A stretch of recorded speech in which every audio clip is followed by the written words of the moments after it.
Hello and what's up? This is Tyler, and this is episode 2 of Talking with Tyler. For this episode, I had the privilege of speaking with Aaron Powell, who records under the name Fog Lake. This was right before the release of his new album, Tragedy Reel. Here's a clip of the final song on the album titled June.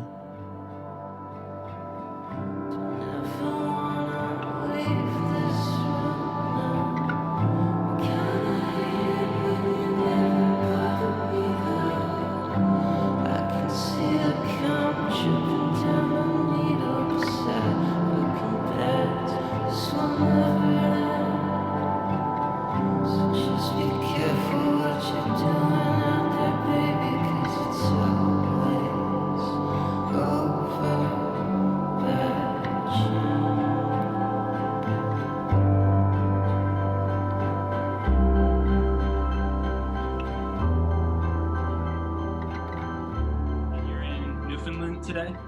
Yeah. Okay, cool. How's your day going? What are you up to? I woke up like an hour ago. Yeah. Nice. Yeah, I was even thinking like, all right, tomorrow I gotta set an alarm and get up early and get ready, but I clearly screwed that up. Is it super snowy up there? It's not too bad, but yeah, there's a lot of snow. What about there? Where are you from anyway? Yeah, I'm in Lancaster, Pennsylvania. Cool. Yeah, man. It's snowy here. We got probably 4 to 6 inches in the last couple days. Oh, word. Yeah, it's nice. We've got a lot of snow this winter. Like typically we'll get one big one.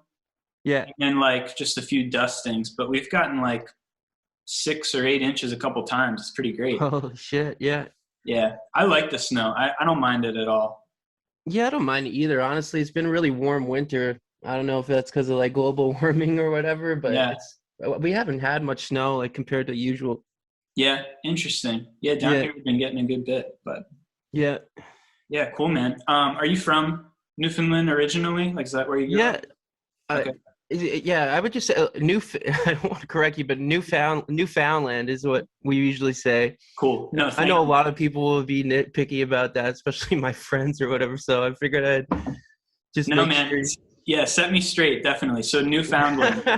Yeah. That's a peeve of a lot of people. Newfoundland I don't know. But I don't know where that came from. I had to remind myself that that's how it's said for some reason. Yeah, everyone does that. Yeah. I don't know who to blame for that, but. No, me neither, but whatever. I figured I'd just let you in on that one before, so I don't have to do it in the podcast, sound like a complete asshole. Thank you, yeah. I'm probably just going to leave that in there, but that's cool too. Yeah. Cool, all right. All right, so what was your first experience with music, growing up? Where you either participated or it made an impression on you? Well, my father was a musician and a singer-songwriter. Okay.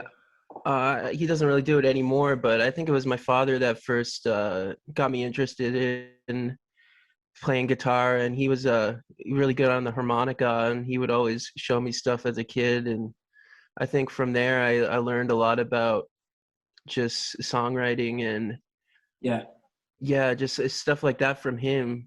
Okay, cool. So your dad, did he do that full time? Was that his thing?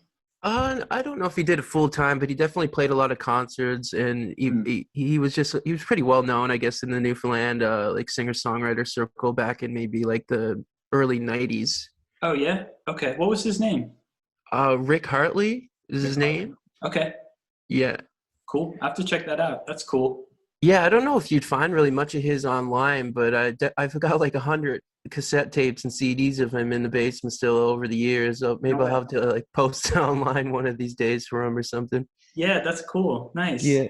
Okay, so you were just kind of around your dad, and your dad exposed you to a lot of that stuff. Yeah, I guess so. Did he get you into playing instruments at a young age?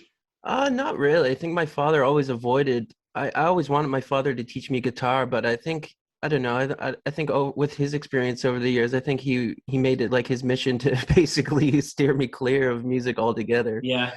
And no, he never really taught me anything. I pretty much taught myself how to do most of everything. No way. Okay. When did you pick up an instrument? What did you start with? I'd say I was like 14 and I found a guitar in the basement with like 3 strings on it, like the E, A, and D string. And I think I just started learning that way because I think it was easier to start learning with just power chords and Yeah, just messing around with those three strings, you know? for sure. Very cool. Okay, so you're 14 when you kind of picked up guitar. And have you ever taken lessons for anything you do, or are you pretty much exclusively self-taught? Um, well, I guess that's not true because I did take piano lessons when I was about 11, maybe. Just Okay, briefly for a short time, I took piano lessons. I never really got too far in it, but I guess I yeah. did have some experience on the piano. Okay, that's kind of similar to me. My mom wanted me to do something because in school I didn't want to play sports or anything. Yeah, same And here. she was like, well, you got to find something. So we had a piano at the house. And so that just felt like I should take piano lessons. Hmm. So I did that from probably the age of 9 or 10 till I was like 13. And then at 13, I was like, Dad, you got to get me a guitar. Like I can't, I, Yeah. I kind of fell into that mindset of like piano is girly or like it's not cool. Like guitars are cool. Um, Hmm. and so that's, Totally. yeah, I got a guitar at around the same age, like 13 or 14, and started playing then. But yeah, Cool. I kind of wish I would have stuck with piano a little more or like invested myself more in the Me lessons, too. right? Yeah, me Because too. it is such a beautiful instrument. Absolutely. Yeah. It's probably my favorite instrument, honestly. Yeah. I don't know how to describe it. It's like there's no other instrument that every possibility is like visually laid out for Laid you. out You for know? you. Totally. Yeah. Yeah, yeah. I knew a guy once and he played open mic and he was really awful. I don't know if I should say that, but he'll never hear this. And he had he had this song and it was called Piano Don't Get Chicks. Yeah. And he That's, played it on guitar and I just remember that one really stuck with me. yeah. I It's, don't know if he was right, but maybe. yeah. I'm sure there's people out there who would beg to differ with that statement, but it certainly, it feels right, right? Like it Yeah, feels maybe it like, rubbed me the wrong way a little bit, but yeah. he played that one every night, so it clearly meant a lot to him. And so when did you start recording music? I guess I started recording music not long after I started playing guitar for the first time. I'd say maybe a year after I begged my parents to buy me a microphone. And I remember I went through like 6 or 7 microphones because it would never sound right to me. And I would get really upset when, I mean, back then, now I can see like it was just because I didn't know how to mix or anything. But Yeah. eventually I found a microphone that I really liked. And yeah, I just started recording covers. And I had like a little YouTube channel even. I don't Oh, know if no it's way. still around, but and I recorded a lot of like what covers did I do? I did a lot of like Deer Hunter and like Cat Power and For sure. Sparkle Horse covers because I was really getting into music like that at the Yeah. time. Yeah. And I had a little tiny audience that enjoyed it. So I think that's what helped validate me a little bit and Hmm. start working towards making my own stuff.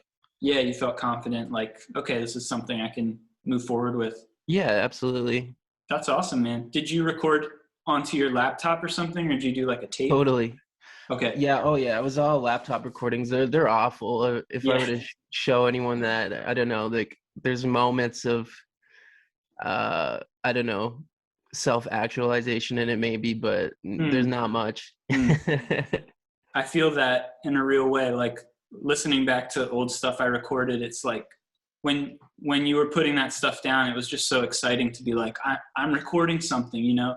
Hmm. And you're just so stoked that you actually have anything happening there, but you're like not aware of how good it could sound or like what you're doing wrong production wise. Totally. It was almost more fun back then because I couldn't Yeah. hear how muddy and awful it was it sounded at the time. I would just bust it really loud in my earphones to the point where I couldn't hear any of the mixing mistakes. Yeah, man. And that was like the best feeling. I feel like you It lose was. something when you get that like critical ear starting to tell you Absolutely. what to do. I feel that way anyway. Like there's more limitations that come into your process where you're like, okay, I Totally. have to do it this way, or like I shouldn't do this because that sounds bad. Do you record analog or digital? I do digital for most Yeah. of my stuff. I have done like the Beg EP that I did Hmm. maybe 2 years ago. I did with my friend in a studio and did that to tape. Cool. Yeah, Oh, that's awesome. I What definitely, do you prefer?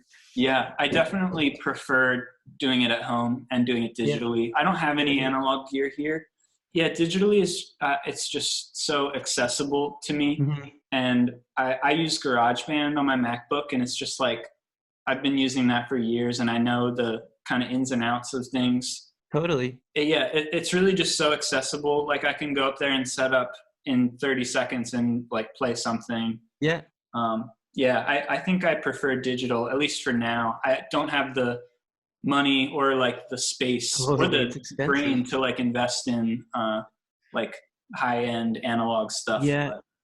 I just ordered my first like 4-track, and it should be here any day. So I'm excited to mess around with that, because I totally prefer the sound of analog. And I mean, it's always been a dream of mine to do an album completely like that. So I guess I'm just getting my foot in the door. Nice. Did you get a Tascam? I actually ordered a Tascam a few months ago, and it got stolen like from my door. Oh, it was like $500, man. No way. That sucks. I lived in an apartment where the mail would just show up at the door, and it would get stolen like 50% of the time. So that was a devastating blow. That's no good. Yeah. No, I guess someone's having fun with it. Making killer tapes. Yeah, exactly. Well, that's cool that you're getting one. That sounds exciting. Do you feel like you will know what to do when you have it, or will you need to kind of learn a little bit?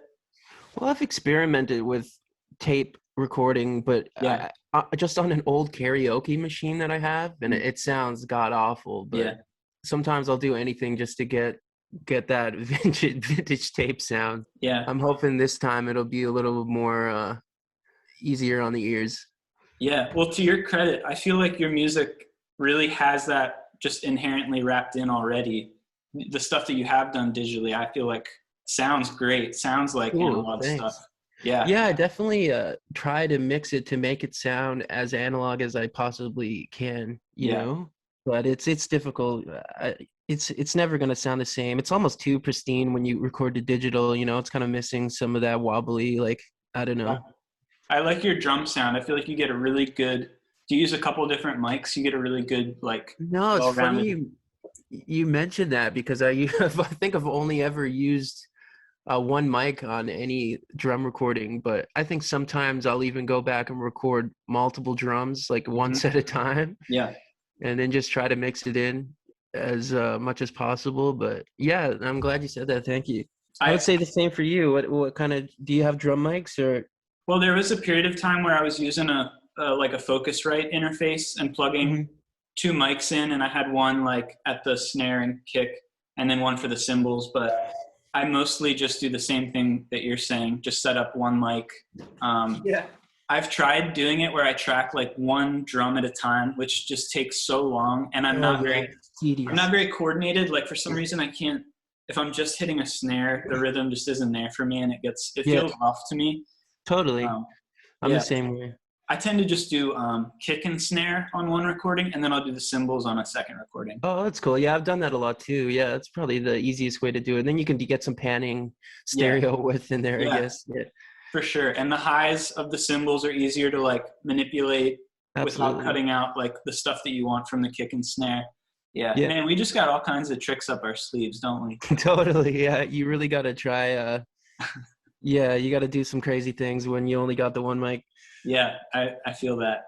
With your writing, do you schedule time to sit down and write, or do you kind of wait until you're feeling like ready to write a song or inspired to write a song? It's definitely a waiting game for me. Yeah. I definitely don't like sit down every day for 2 hours and try to write something, because it's definitely like a really organic thing for me. Like it'll usually just happen all at once. And then hours later, I'll have at least a demo, or just even sometimes like a completed song. It just all usually comes out of me at once. You know, I don't know if it's the same for you. It varies for me. Sometimes, if I'm like really drawn to an idea, it'll come out at once, or I'll be like motivated to sit it out and see it to fruition or whatever. But a lot of times I feel like my process is more just tracking one thing at a time and then letting it sit, and then coming back and like revisiting the idea or the feeling of the song. And then I might scrap that layer that I just added and add a different one, or I'll keep it and add another one. So it's slowed down for me. I think like I come back to songs over a period of months now, as opposed to like banging one out in a day or two. That rarely happens, but it does sometimes. That's cool. Yeah, it's like a trial and error kind of thing, I guess. Yeah, yeah, Yeah, it's weird how that goes. I also like work a 9 to 5, so I've been having just more stuff on my plate there, like more for sure. responsibilities that when I come home, I'm not necessarily like eager to try and sort something out creatively speaking, but Hmm. still trying to make time for it. I try to like structure windows of time throughout the week, like maybe an hour. I'll sit down and not necessarily force anything out, but just see if there's anything there. You know what I mean? Yeah, totally. There's Yeah. times where I'll try to force myself to write something, and it rarely comes out interesting. I find if you try to force things like that, it I don't know, it's just lacking something. Yeah, definitely. When it's coming from a place of forcing it or being like, I have to make something, that Hmm. tends to not go well for me anyway. No, like 99% of the time, it never works out.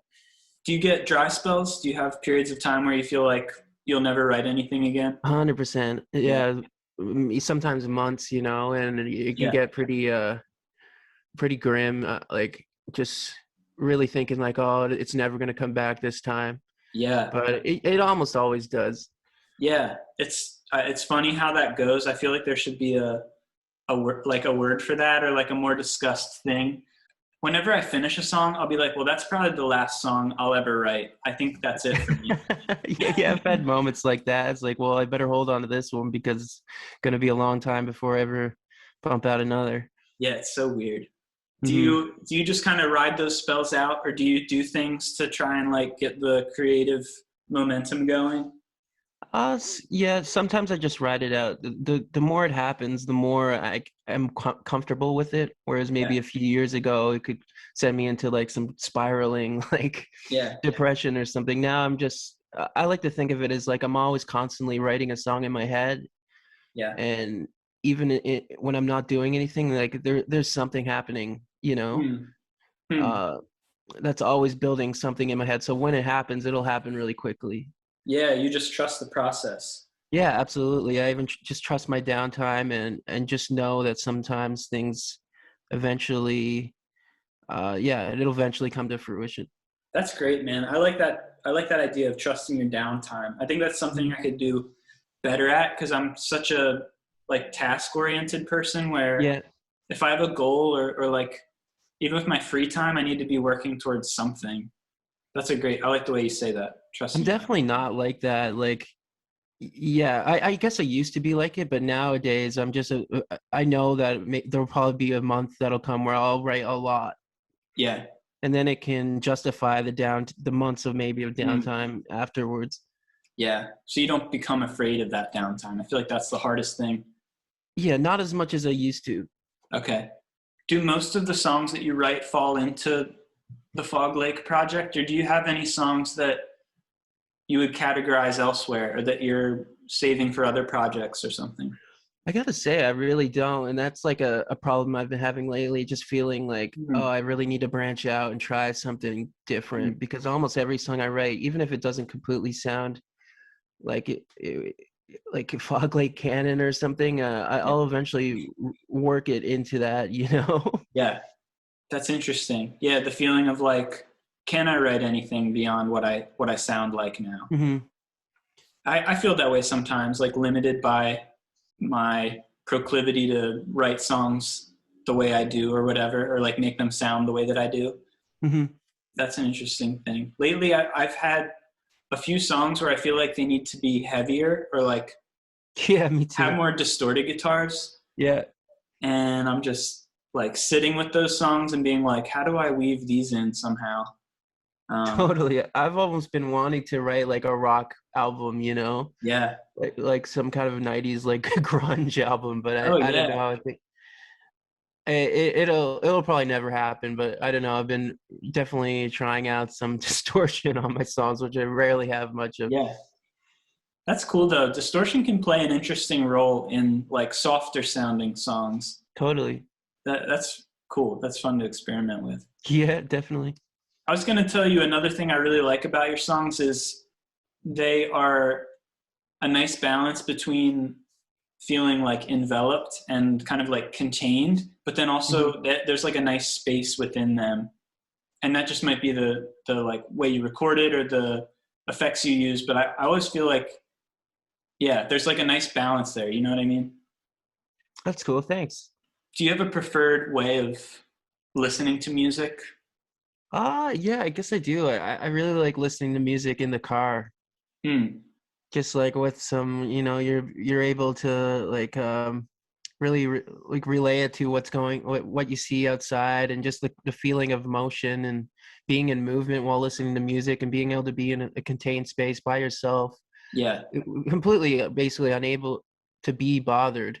I find the car is a great place to listen to music, and I just go for long drives all the time and just listen to records. Oh, cool. Yeah. Is it pretty spacious where you live? Are you in a city? Well, yeah, I'm in Glovertown right now, and it's really nice, like scenery wise, and it's very like very quiet. So I definitely go on long drives. Always usually to the same spots, turn around, drive back. But I always wanted to write songs that I always felt kind of feel like driving around Glovertown, maybe at like 12 at night. Hmm. Because I feel like there's a certain vibe to listening to music late at night alone in a small town that I don't know, it definitely enhances the mood for me. Yeah. There is something to be said about engaging with music without other distractions. I feel like driving is an interesting like vacuum for your senses, right? Because you're not like watching a screen. Mhm. So often I'm like listening to music and working on my laptop, or like watching Me too. something or reading Yeah, something. yeah. Really takes away from it. Hmm. Kind of going back to your songwriting process, when you are working on a release, do you have the songs mapped out or in mind that you want to put on the album, or is it kind of like you collect the songs over time and they make up the album? I would say like I just and usually write like a bunch of like scrap songs or just like half finished songs, Yeah. and maybe I'll get like about 15 or 20 of those, and then I'll decide which songs I feel like really jive with me Yeah. or hit me more personally, and I'll definitely work on working them out more. Hmm. Whereas sometimes I'll write a song and record it right away, and it just happens to be like, okay, this is it. This is what I'm going to use. But Yeah. that doesn't happen now as much as it used to. Okay. So you'll flesh out demos that weren't coming together for you for some reason, and just kind of Mhm. like see them through to the end for your releases. Yeah, absolutely. I find, especially when it comes to lyrics, I'll almost never have the song lyrically there when I first write it. And I always find for me when I'm writing lyrics, I need to listen to I almost always write lyrics after I create the instrumental, because I almost need to know what the atmosphere and the mood is of the song before I can really lay out any kind of narrative there. Yeah. That makes a lot of sense. Yeah. You want to make sure the tone of the lyrics matches the tone of the song. For sure. Yeah. That's cool. That's similar to me. I don't write lyrics until the very end, and similar to what you're saying, I like to find like the pocket for the melody or the vocal melody. Mhm. Um, so I guess I don't really. I think I have a tendency to just have an instrumental and maybe mumble over it a lot, or just Yeah. speak kind of gibberish. And maybe there's certain mumbles that sound like a word or Yeah. sound like where I want to go with it, and I'll just basically write words that sound like the mumbling, Yeah. if that makes any sense. It does. It does. Yeah. Through that, you like find the rhythm of the song and like the syllables you want to use. Definitely. Mm, That makes sense. totally. Are you hoping to do future releases on tape, or is that like the next step you see for yourself? Um, Or is it more just like, Ideally, yeah, maybe, but I guess it really comes down to if it's gonna work with me or not. I'm definitely kind of trying to come up with maybe an EP release that I do entirely on tape, but yeah, as of right now, I guess I really haven't had a chance to experiment with it and just see if it's gonna work or not. But yeah, ideally that would be the direction I go in. do you know about like bouncing tracks on tape machines? I know a little bit about that, but not as much as I would need to know to do it. No, I think I experimented maybe with it maybe 5 or 6 years ago, but I feel like all I would do is record one track at a time, Okay. bounce it, and then mix it on the computer, instead of on the actual thing. But we'll see what happens. For sure. Do you what like interface do you use on your computer, or what This is a DAW? funny one that part of me always hates answering, but it's kind of funny. When I was a kid, I was really into video editing, Yeah. and eventually I started using what all the YouTube kids use now these days, and it's like Sony Vegas. I don't know if you Okay. know of it. No, I don't. I don't. It's a really popular editing program now. It's really simple to use, but I got so invested in that and so good at it, I guess, that eventually when I started making music, I made it in Vegas, and now it's still exclusively what I Yeah, use, which man. is really funny to think that I use video editing software to record music. But I guess I've become so fast with it, it helps me, put make that not such a difficult process, I guess.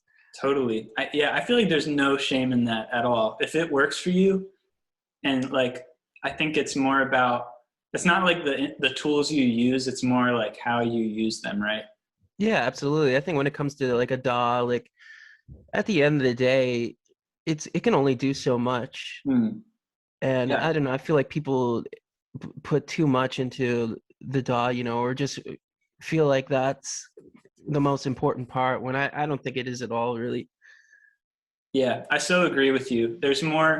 I'm more interested in what can be done on like the playing end and the Yeah, like recording end than I am on like the editing end.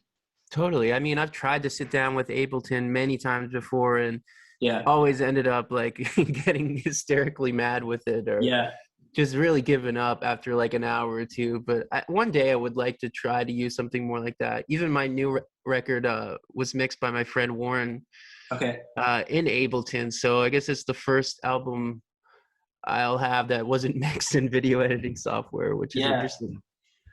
I'll try to listen for a difference there. For sure. I can send it to you after this for sure. Yeah, is that coming out soon? Yeah, announcing it on the 23rd actually, so very Okay. soon. I Yeah. saw a teaser on your Instagram. I was like, ooh, what's this? Yeah, I've been teasing it a lot. That's cool, man. That's exciting. I'll be excited to hear it. Yeah, I'll send it to you right away. I'm looking forward to hearing your thoughts on it. Cool. Yeah, definitely. Yeah. For your album art, do you take the pictures or like do the art for those things? I guess some of them I did, and some of them were done by my friend Daniel, Hmm. and some of them I just find off like Google Images. Oh yeah. Yeah, like what's one of them? Like Dragon Chaser's album cover was literally something I came across scrolling through Tumblr back in the day when Tumblr was a really big thing, and Yeah, I it remember just really Tom. stuck with me. And I could never find out who took the picture, so who knows? One day I'll get a lawsuit or something over Yeah. that. But yeah, sometimes it's just stuff like that. Yeah, probably Yeah, the day when you're sitting down in your California studio starting your Ableton mixing, that lawsuit will come around and I'll take be able you to down. handle it. Yeah, yeah, you'll have the Yeah. resources. Yeah, I guess when it comes, I always feel like album art is a really important thing. Like if I like an album and I hate the album art, like it definitely really bothers me. I so agree. That is like honestly one of the biggest roadblocks to me putting stuff out is waiting until I have an idea for what the Mhm. album art's going to be. Totally, me too. I almost feel like I need an album cover while I'm working on the music. So sometimes I'll just look at it and just gaze into it for while I'm writing, just to try to Yeah. capture the mood of the photograph somewhat. Yeah, for sure. I get that. Do you have any artists that like you'd like your career to emulate? Does that question That's a, make sense? that's a good question. I guess there's a lot of artists. Let me think about that. Yeah, sure. Do you know Bonnie Prince Billy? Oh, absolutely. Been a big fan of his for since I was maybe 15. Yeah. He's like my guy for that. For sure. Yeah, okay. Yeah, I can see that. Yeah, I just feel like his approach to writing and putting stuff out, like just producing a large body of work, I Totally. just am kind of enthralled by his philosophy and the way that he's done music throughout his life. Like I'd like to do something like that. Yeah, for sure. It feels like it's always constantly evolving, and he's always trying something new on every record, even if Yeah, it's like a certain mood. Yeah. I guess I would have a similar answer to that Yeah. because when I was making music, especially in maybe 2013, 2014, I got really into like Bill Callahan's earlier Oh yeah. work under the Smog Hmm. moniker. Hmm. And I remember always thinking like, oh, that's what I want. Yeah. I want to have a discography like Bill Callahan's early stuff because you can really hear like a progression where it really starts off like really haphazardly, really almost kind of psychotic sounding music, and it eventually moves into a more like refined, more like singer songwriter kind of style, with like every album constantly getting a little less weird, Yeah. still retaining some of the weirdness, but almost getting to the point where he is now, where he's like definitely on like a same kind of plane as like someone like Will of Bonnie Prince Billy and stuff like that. So yeah, I guess yeah, you helped me answer that one for sure because Yeah. I definitely relate to you there. Yeah. It is so fun to listen to like old Smog stuff. Like I love listening to old like Palace records that Yeah, me too. Will did. That's And probably some of my favorite of his. yeah, Definitely. I think there's something so vulnerable about those records where he's performing and there are clear like I think it was so helpful for me to hear that stuff because in my mind you can't make a mistake when you're recording songs, but Yeah. there are these records that like spoke to me deeply and were littered with things that if I recorded I would be like I have to redo that. Me too. Yeah, yeah, I would Yeah, say that about that too. it like opens such a door, you know, where you don't have to feel like boxed in or you feel like the limits of expression aren't subject to like the mistakes you're making while you're recording it. Totally. You definitely Yeah, come to like appreciate those records where those are like the mistakes, or mistakes, I'll say in quotations, are the things you love the most about the records, you know? yeah, it like draws you in more or something. Totally. Yeah, I guess like you said, there's a sense of vulnerability, and it almost feels like it's more sincere when it comes Yeah, from I guess like a more rough around the edges kind of way. yeah, sincere is such a good word for that. Yeah. Agreed. Okay, cool. Bill Callahan fan. Yeah, I Yeah, like his big voice a time. lot. He's got such a good voice. He really does. I was always jealous that I basically have the opposite side of the spectrum of I always wanted to sing like Bill Callahan, you know, but Yeah, for sure. never could reach those low registers. Well, you've got the nice higher end, man. I'll give you that. Mhm. I feel like I'm stuck in the middle. Yeah. Yeah, there's like a little yeah. I don't know. I guess sometimes I feel limitations with my voice. I don't think I have a lot of range. A lot of my songs always end up in the same key a lot Hmm. of the time. Do you know music theory pretty well? Mm, barely. I briefly studied at a music school, if you could call it that, Oh yeah. music theory really never stuck with me. Yeah. If anything, I feel like it kind of ruined me in a lot of ways. Hmm. Whereas when I first started, it was just all you know, it was easier to just pick a chord and stick with it. Where now I'm always like, oh, I gotta do like a diminished Yeah. note or something, Yeah. What's or the I right gotta next go to this chord, right? chord. Yeah, yeah. So, but I definitely wouldn't say I know music theory by any means. How about yourself? Yeah, no, no. I don't know theory. Similarly, I took music theory classes in high school, Hmm. and just like barely made it through those. Yeah, me too. I didn't do too well. I actually got caught cheating Yeah, on an assignment at music school. I think that's when I got in big trouble for that, and I dropped out. I was like, I can't do this anymore. yeah. It What was school really did you go obvious to? too. Oh, it was not a good school. It was just like it was a academy can. It was just a college. Okay, So I don't know what I was thinking at the time. My mom just really, really wanted me to go to school because I went to film school, if you could call it that, and dropped okay, out of that too. I just basically dropped out of a lot of schools in my okay. younger years. I graduated high school in 2007. What about you? 2011, Okay. I graduated and I went straight to college because I wanted to be a filmmaker. Mm-hmm. And I guess I got really disillusioned just by school in general and the idea of being taught how to make art.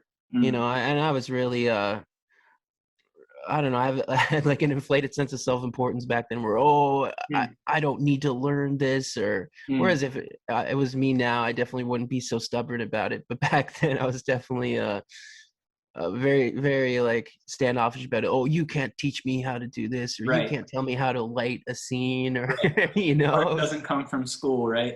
Yeah, yeah. I was one of those kids who got really, yeah, just totally disillusioned by it. And I remember I couldn't even watch a movie for like years after going to school because I would Oh, always that's a be picking bummer. out. Yeah, it was awful. I was always picking out like, oh, this is doesn't look right lighting wise, or this shot's kind of weird, or this editing's really bad. But Yeah. eventually that went away, thank God. And when that started happening for me with music in school too, I was like, okay, I'm Yeah. out. Like red flag, right? Yeah. That's scary. I've never had an experience like that. I think I've worried about that happening where I'd be doing something in an effort to like further the music that would actually hinder it or something. Yeah, totally. Um, I think I've drug my feet on doing music full time or like taking that risk and like quitting my day job for Hmm. that reason because I'm sort of nervous that if I would try to do it full time, I would like not enjoy it as much. You You burn know? yourself out. Yeah, yeah, or Yeah. just like have have like bad motivations for wanting to write songs. Like I want to make money, so I'm gonna write songs. Totally. Yeah, I You need know? a hit, you know. Yeah, I Yeah. just I don't know. I feel wary of like depending on that. Mhm. Ideally, someday I would like wake up and have enough money from what I'm doing now, music wise, to be able to be like, okay, I can do this now full time. But Yeah. don't It know. worries you. Yeah, definitely. Yeah. I feel like you're very prolific, and you're getting to a point now where I feel like that's kind of inevitable. I don't Mm. know what do you think you'll do? Do you think you will quit the 9 to 5 one day? Oof, man, good question. We're going deep here. I think I've definitely considered it, and I'm like, as I mentioned, I'm like a very task-oriented person, so I've tried to like figure out if I would have enough money to live Hmm. off of music, and I'm really not close at all. Like I couldn't pay half of my rent with the money I make from music right now. So I don't know, man. Maybe someday. I got married this past summer, and my wife is Oh, really no way. yeah, man. Congratulations. Thank you.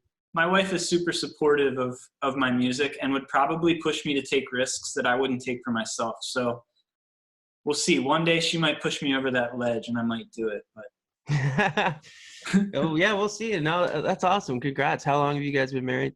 thanks, man. We got married on July 4th, so just over Oh, 6 months, cool. I think. Hmm. Yeah, You managed to have a wedding with everything going on? we did. We ended up having a really small, like outdoor ceremony with just our families, Hmm. um, and it was great, man. I was so nervous about like having people together at all, and Yeah. then we decided to downsize, so we only had like 25 people there total, and it was beautiful. Like I would recommend that small of a wedding to anyone who's getting married because it's just Totally. you get to be so much more present with the people you're there with as opposed to Yeah. like 200 people that you have 5 seconds to say hi to. Yeah, or you hardly know. Yeah. Yeah. Yeah, So I've it always was, hated weddings, so if I were ever to get married, I even if there was a global pandemic happening, I think I would definitely keep it low key. dude, yeah. If you do, call me up and I'll give you the rundown of what we did. It was great. Sure, you can come play at my wedding. All right. All I'll right. hire you there. Deal. Yeah, man. Okay, so film school and music school didn't really pan out for you. No. It's great that you are still making art and like doing things creatively. I'm glad that didn't like burn you out.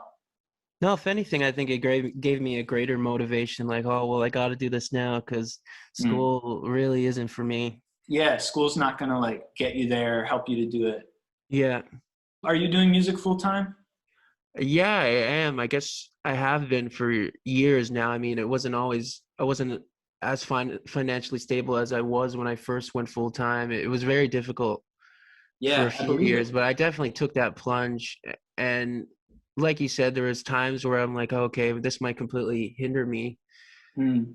and just make me not want to write music at all. But I think eventually I got used to the lifestyle, and not treating it so much as a job. Mm. Because when I do that, like you said, I always feel like there are times where I run into the problem where like I get into that mindset where, oh, I need like a hit, or I Yeah. need to write something that someone else is gonna love, Mm. but not really me personally, you know? Right.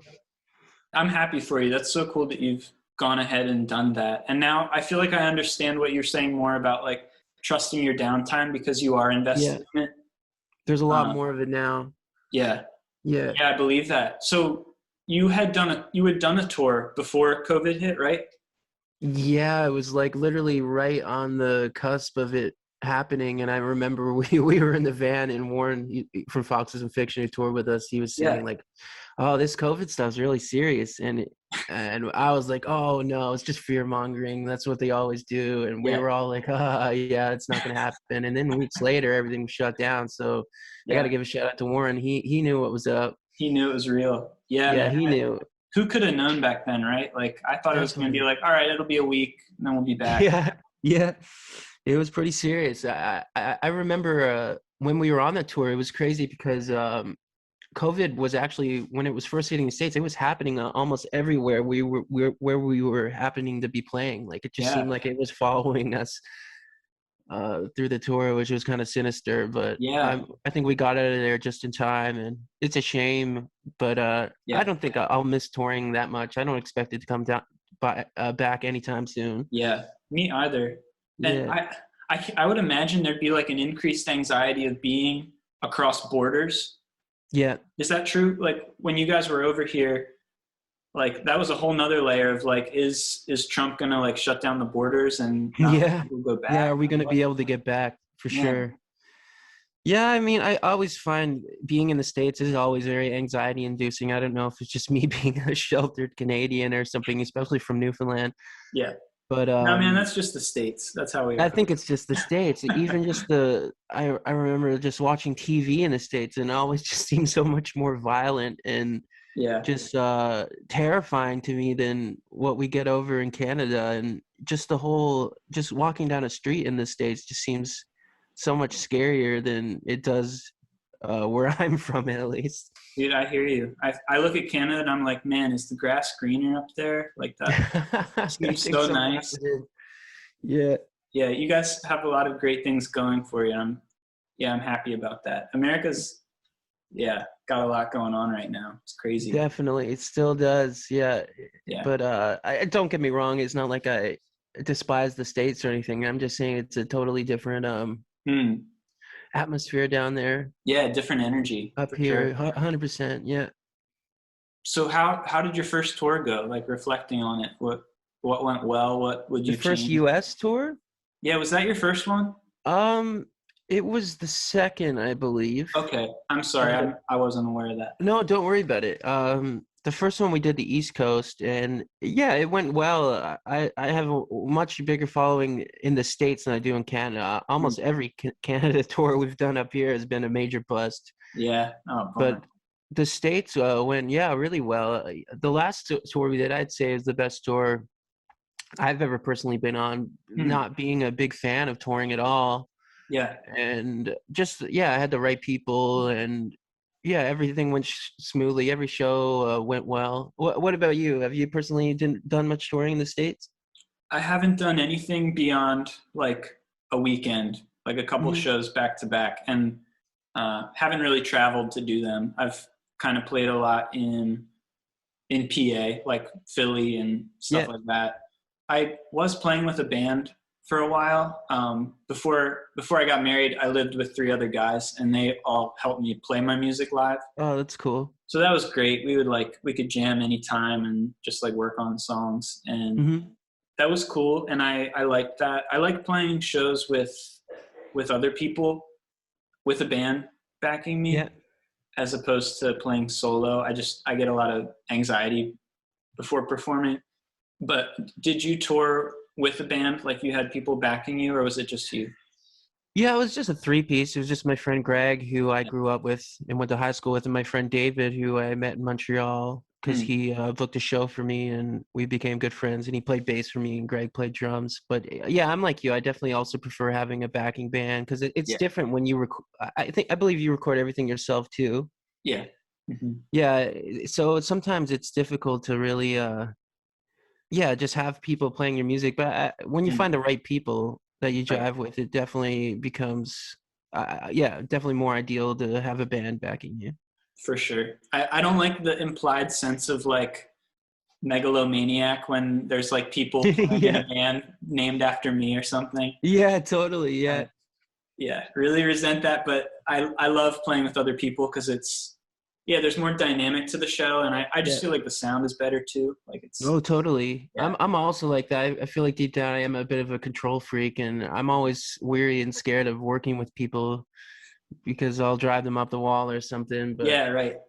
I think over time, especially lately, I've become a lot better at it. That's good. You feel just more flexible in how people play things, or Yeah, like totally, and more relaxed at my with my approach to music, and yeah, not feeling like it has to be done a certain way. that's great, man. What got you there? What like shifted that for you? I guess it was just finding the right bandmates, and Yeah, even with this new record, having someone else mix it, I was really scared about that because I can be really picky about stuff like that. But me and Warren, we got along really well, and I feel like Warren has listened to my music for a long time. He knows exactly what kind of sound I'm going for, and yeah. I don't think there was rarely any time where I'm like, oh, you need to turn this up, turn this down. It was Mm. almost just like, okay, you got it. Yeah. Yeah. He knows where you're like hoping to take it and can take it there. Yeah, for sure. And he took it to a, yeah, I think it's like in terms of mixing, I always go back and listen to my older records, and there's always something where I can't even listen to them anymore because I'm like, oh, this is panned too far left, Yeah. or oh, the mid range Yeah. is way too high here or something. But this is the first record I've done where I'm like, I don't have any of those complaints listening to it. And I'll definitely get maybe Warren to mix all my records from now on if he's That's great. interested in it. Yeah. Yeah. I love Warren's music too. Fox and Fiction. Me too. I've known Warren since I was maybe like 14 years old Wow. because we met, or I started talking to him on a Deer Hunter fan forum. No way. Yeah, that was like my favorite band in high school. And yeah, me and Warren, he was also from Canada and stuff. So, and when I first heard his music, I fell in love with it right away. I would Mhm. go as far to say it was like one of my biggest influence starting off. Yeah. What's that? What was that EP called? Ontario Gothic? Is that right? Yeah, Ontario Gothic. Yeah, Man, that record Warren did is incredible. I played that like every day for probably 3 months of my life when I found it. It was just like Me too. exactly what I needed for some Yeah, reason. yeah. Warren really knows what he's doing, and Yeah. yeah, some of the stuff he comes up with, yeah, it was like it really changed my life. I think it was like the first person I ever met who made music that was like sort of up my alley, I guess. Yeah. Do you have a preference, like talking about playing shows, do you have a preference between playing shows and doing studio time? Is there one you'd rather be doing, or is it kind of a balance? I'm definitely not too fond of playing live, honestly. Yeah, When I first started off, I was like, oh, to keep the mystique, I'll never play live. I like But it. that fell apart pretty fast, and there's no going back now. You've been out there, you got to keep, yeah, you got to keep playing. Yeah, I definitely prefer. I find it very therapeutic writing music, and Mm. just the zone you can kind of get into when you're working on a song. To me, is like some of the the best healing things you can do for yourself. Mm. And so I'm definitely more into the recording aspect Yeah, of music yeah, over the agreed. performing aspect. Yeah, I feel the same way. I feel like for me, when playing live, there's a lot of my brain that turns on in a way that I don't want it to. Yeah, And as opposed to when I'm at home and recording by myself, there's a lot of my brain that turns off in a way that feels good. Like that zone you're talking totally. about of like Yeah, just, yeah, just getting immersed in playing and like losing track of time. It's a yeah, great you really escape. do And I lose rarely track of get time. that live. Like when I'm playing live, Oh, I'm too self-aware and it's yeah, hard to like ride that wave, yeah, be absolutely. I'm present, the same whatever. way. Yeah. Do you think you'll set out to tour again after, I mean, obviously after like COVID settles down and everything? It's a good question. I haven't thought about it honestly Yeah. because I don't see. I'm in Newfoundland now for the time being. I'm probably going to move back into the city, if you can call it that, in Mm. April. Okay. And while people play a lot of shows in St. John's, just because we haven't been hit that bad being on an island, I don't feel personally comfortable doing it. Yeah. So I don't. I like I said, I haven't thought about it, and I don't know if I'll ever get back into like a rigorous touring schedule because it Yeah. just for the first of all we never, I don't think we ever broke even, and it's just a Yeah. stressful thing. Yeah. I feel like there's so much unknown going into it. And in terms Mhm. of like what expenses are going to be popping up, Oh yeah, they happen for sure. I don't see how anyone makes money on tour No, me neither. unless there's like a label paying. Yeah, or they're playing arenas or something. Yeah. We got to Yeah. get into that racket, like playing Madison Square Garden or something. That's where the real money is. Yeah, exactly. I don't think I'll be doing that any day. Have you considered working with a label, or do you have feelings on working with labels? Is that something for you, I've been or? thinking about that a lot lately, actually. Even but once again for this new record, I'm just putting it out on Orchid Tapes, which is Warren's label that I've worked with a Mm-hmm. lot in the past. But I definitely have talked to some labels and have gotten interest in labels. But I think there's a part of me that wouldn't feel right being on a label or feel like I was being compromised in some kind of way. Maybe it's just the control freak aspect of me, but to me, it's important to me. I always had a vision of Fog, like just kind of remaining somewhat like of an outsider Mm-hmm. project, and to me, in order to do that would be to stay clear of labels, and I always find that a lot of artists when they get signed to labels and stuff, it just never feels organic anymore, and Mm-hmm. they're just kind of being pushed in your face, and Yeah. I I don't know. To me, yeah, I don't know if I would call it integrity, but for me, like being, I don't know, outside of the music industry, I guess, is important to me, and staying on the outside of it, and just trying to do my own thing. Mm. Uh, yeah, is important to me. Yeah. I definitely get that sense from, at least from the way you present yourself, or like the marketing of the music is the music Mhm. itself. Like Yeah, from what I get, you feel like the music should speak for itself and like stand on its own without whatever publishing going on behind it, or like yeah, for marketing. sure. I like to think that if someone really needs music, that it'll sort of find them. Mm. Man, that's such a great perspective. I need to sort of get back to that, because I feel like so much of just being in the music headspace, or like the industry headspace, you get, at least I feel like, wrapped up in trying to figure out how to make it more lucrative, or like how could I get it to be a full-time gig Sell for more me. records. Yeah, and there's just like that sense of like dirtiness in the compromise with a label, where they like control your output. Like you can't put Hmm. stuff out on your own Yeah, time. You got to you like got to follow sit the on it for schedule. like a year. Oh man, what a mess. Yeah. That would drive me, yeah, wild.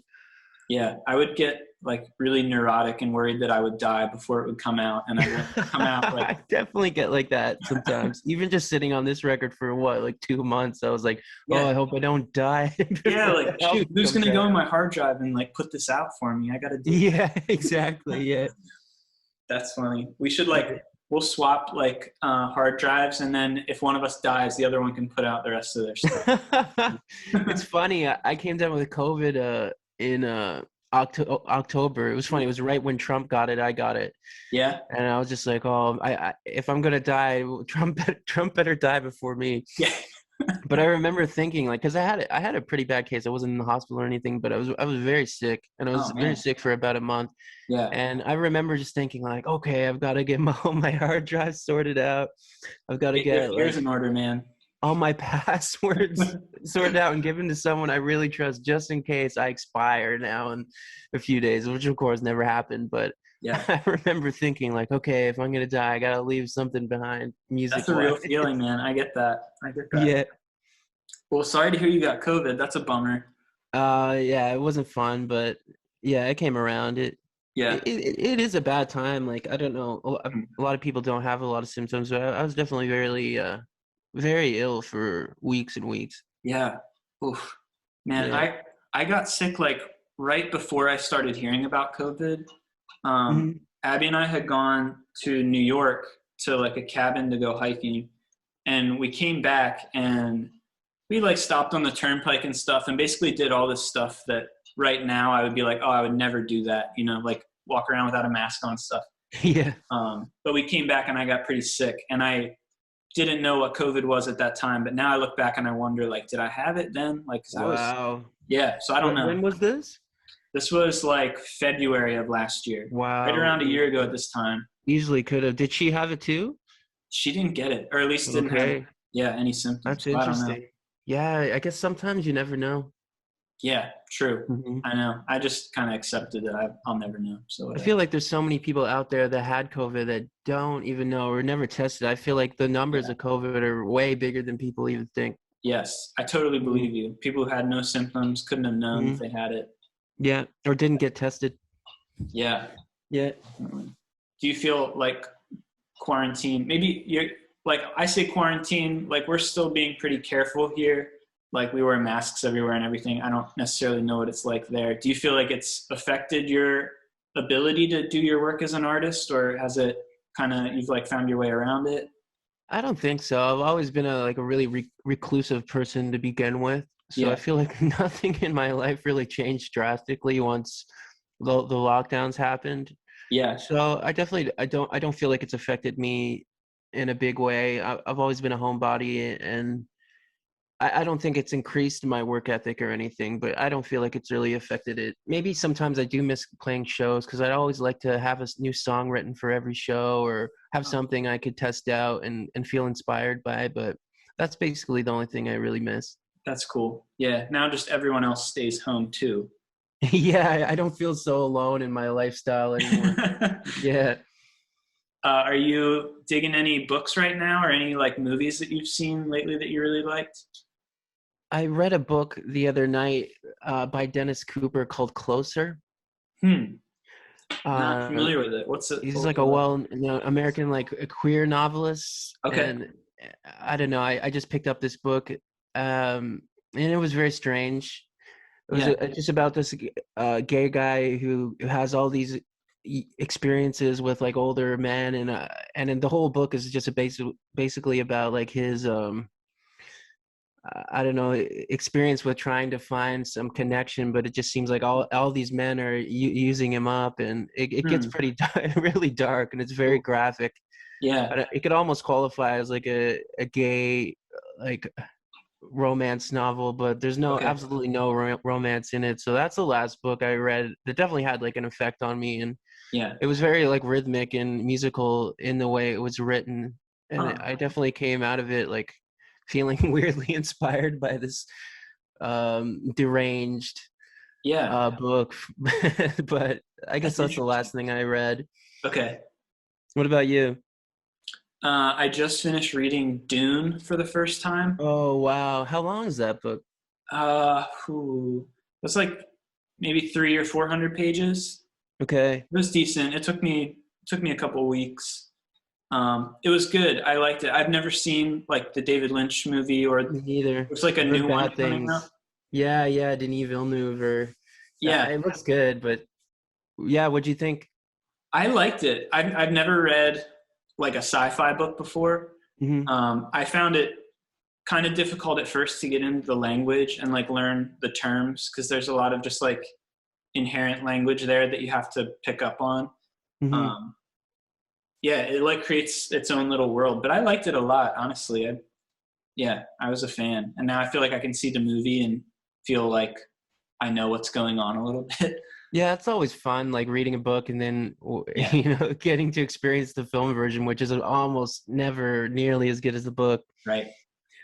Yeah, I've never been into science fiction very much. I will always say like that's the main genre that always like throws me off, and I could never get into really. yeah, yeah. It's got its own like rules and its own kind of culture of writing. It's interesting.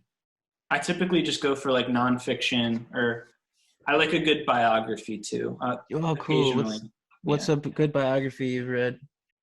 I read Flea's autobiography Oh, recently. cool. The guy from the Red Hot Chili Peppers. It Yeah. was cool. It was basically like, I assumed he just did a lot of drugs when he was younger, and that was like most of what the book was about. But also, like talked about his philosophy of music and stuff, Oh, cool. which was pretty cool. There's a great, if you like Bonnie Prince Billy, there's this book, Will Oldham on Bonnie Prince Billy. It's like a series of interviews with Alan Licht, and it's Okay. great. It is like such a great window into Will's approach to music and everything. I highly I recommend might it. have to check that out. Yeah, Yeah, worth a that sounds read. really interesting. Is it Yeah. just interviews, you say? Yeah, it's like I Cool. think it was like a couple days worth of just like him asking questions and them discussing. It's like written in back and forth format, like question and answer. Oh, cool. Yeah. Yeah. I also want to read Mike Tyson's autobiography at some point. What is it called? What's it called? Um, I can't think of it right now. It's like Undefeated or something like that. Okay, it sounds about right. Yeah. I think Mike Tyson's a really funny character.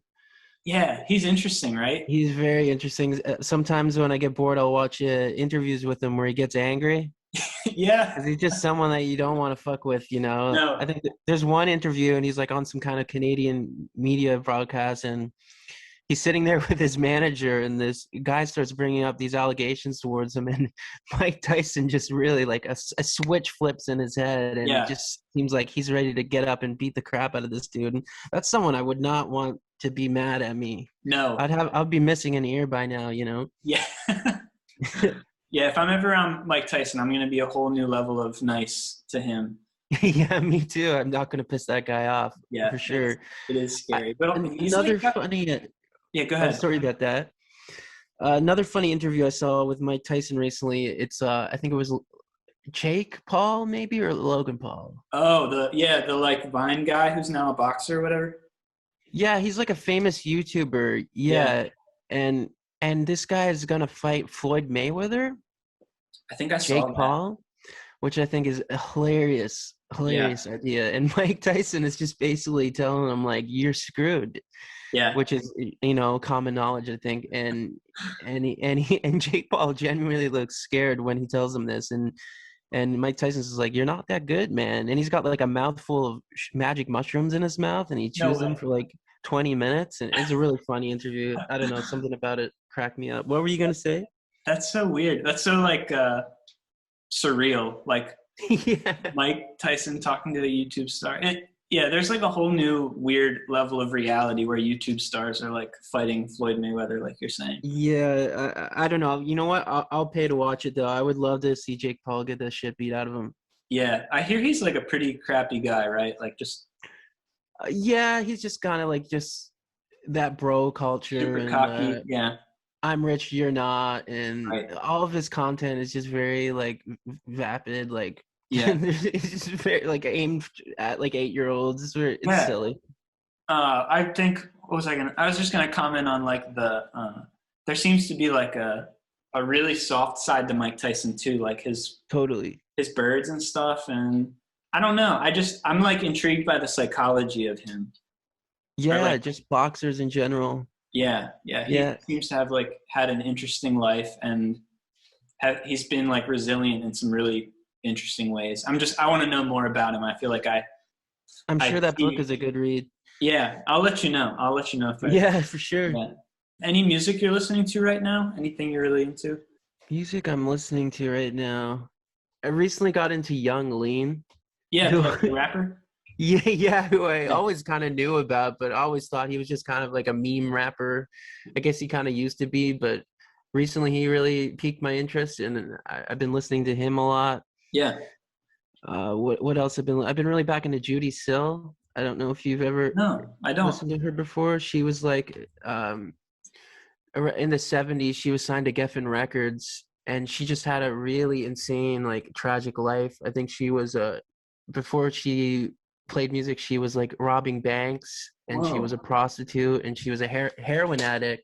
Wow. And she had 2 records come out, which were both like commercial flops. I don't think Geffen promoted her music at all, and she became really upset. And I think disillusioned with music, and eventually died of like a cocaine overdose, like living Oh in a man. trailer home. Whoa. When you listen to her music, it's so gentle and just Hmm. absolutely beautiful. And you would never know it would have come from such a Yeah. just hard life, you know. Yeah. So much pain behind it. Is it Judy Judee still? Yeah, that's Okay. it. Yeah, really beautiful. But both records she released, and I think there was an archival record Hmm. released later. they're just incredible, like front to back. She managed to write so many beautiful songs in such a short time, and it's just such a shame. She's got kind of like a mythology to her, like someone like Nick Drake, Yeah. where Yeah. they were never really popular in their time, but it seemed like over the years they were just like slowly the dust was like Yeah. brushed off, and they were like rediscovered. Yeah. That's so cool. Yeah, I love Nick Drake's music Yeah, Yeah. huge fan. Yeah. Cool. I'll check that What about out. you? Thanks for What have suggesting. you been listening to? Do you know the band Acetone? Have you heard of them? Oh yeah, I think I have. Yeah. I think the lead singer like commit Yeah. suicide. Yep. Yeah, Um, I definitely have listened to a few songs of theirs. I never really got into it heavily, but a lot of people have told me I would like them. yeah. I've been listening to their album. It's like a collection of songs from the end of their band. Very similar story to like they recorded and had like no mainstream success. Hmm. It like opened for a ton of bands who blew up, like The Verve and Yeah. Jet. Either way, they just like never had their day. But now, yeah, it's fun to listen to their music. I think they're really talented. Been really liking that. Cool. I'll have to Also, give them another shot. yeah, for sure. I can send you the link to the album that I like. Yeah, please do. Yeah. Have you heard Lowe's album, Double Negative? Oh yes. What's funny? Actually, when that first came out, I wasn't too into it, but then Warren like really urged me to listen to it in the van on tour, and we listened to it like 3 times, and I became obsessed with that record. It's gorgeous. Yeah. Just production-wise, I can listen to it all day and just wonder how they did anything that they did. Yeah, me too. And Low is one of those bands, like, I wouldn't even call it a fault, but they kind of just make the same record Yeah. a lot of the time. But Very it just true. seems on Double Negative, it just like it sounds like a completely different band, which I think is just incredible. It was just such a absolute like bombshell move of them just to put out something like that. It's like a masterpiece. Yeah, just there's so many elements of that music that change the way I think of music, Totally. I really like I'll go that. as far to even say that might be their best album. And I'm Yeah. a huge Low fan. I feel like I don't know their old stuff as well as I would need to in order to say that it's their best record, you know what I mean? Yeah. But it made an effect on me.